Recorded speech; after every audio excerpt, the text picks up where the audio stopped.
Well, Manta has been open for 2 years, and given that we have this magnificent view of Los Cabos, we decided to do something that was pertinent to the area.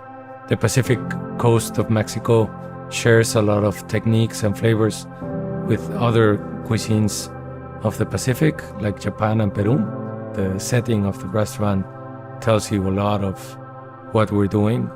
And it's not coincidental that most of the tables look to the outside, so we want you to relax and have a more laid-back experience. In this area of Baja California, obviously the sea has a huge amount of the products that people cook regularly. But if you see how people eat, it's very simple. A grilled piece of fish, an aguachile, or a ceviche, a nice salad. So when we make the ceviche, what we like to do is temper the fish a little bit and then season it with salt and let it sit with the salt for a few minutes until it absorbs completely and it's well seasoned, and do the lime at the end instead of in the beginning, where most ceviches in Mexico you tend to acidify almost immediately. What we do is add the oil and then cream it. I like to call it creaming. It's because you stir it until it has the creamy texture. The oil will absorb a lot of the flavor from the fish and it makes it so much nicer. So the first time I read the recipe for pescado a la veracruzana, it intrigued me that the recipe called for the fish to be seasoned with lime juice and rested for half an hour. I figure it's already cooked by the lime.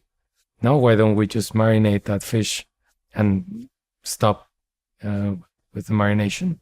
So that's how it came about. It just, when I read it, it made sense to leave it uncooked if you have a beautiful fish from this area.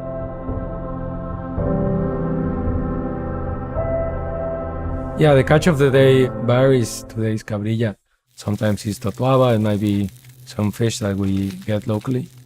And that idea was kind of the opposite. Peruvian ceviche, the other way around. Instead of doing the ceviche, we turn it into a fish, ceviche style. So we cook the fish warm. We make a mojo de ajo with the ginger. The sweet potato we turn into a puree and put it on the dish. And instead of using choclo, we use a couple of corns that are native from Mexico.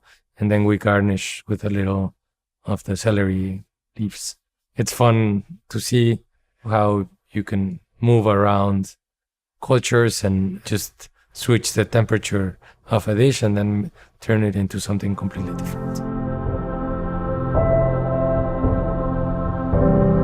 We have created a very solid team around the restaurant. I think that when you create a good team, everything else is easy. Given the fact that there's not a lot of cultural references and gastronomic references in this area, it gives you a freedom and a creative power that it's harder to get in a place like Oaxaca or Mexico City. That's what excites me the most about the Baja, is to see this wide spectrum of ideas around food. Cooking will become a little bit less ceremonial and more about the pleasure of living. We are very fortunate in Mexico that we know how to live life. We're a culture that understands the importance of sitting around the table, of celebrating, of having conversations with your friends and your family. And I think it's important for us to share that not only in our houses, but also in our restaurants. So restaurants that are happy, restaurants that are really fresh in food, and restaurants where hospitality is the main focus.